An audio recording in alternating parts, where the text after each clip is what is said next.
How to play Ludo in Messenger. Hey everyone, welcome back to the channel. In today's video, I'll show you how to play Ludo in Messenger. So now without further ado, let's get started. So here first thing first, open the Messenger app on your phone. And now here, once you're inside the app, simply open any chat with the friend that you want to play with. And now here, once you are inside the chat, then what you can do is simply tap on the plus icon shown in the bottom left side of the screen. And now here from the pop-up menu, just tap on the option labeled as play games.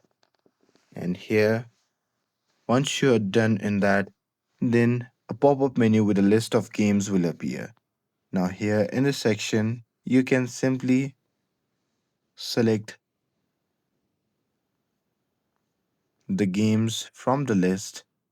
But as of right now, there isn't any Ludo game. But here, if you have, then you can simply tap on that particular game to open it. And after that, you can just tap on continue. And here, it will take some time to load. And here, once it's loaded, you can just play with friends or play online. And the game will open inside the messenger. And that's it. That's how you can play Ludo in Messenger. With this, if you found this video helpful, then don't forget to like, share, and subscribe to get updated for more videos. Thanks for watching, and I'll see you in the next video.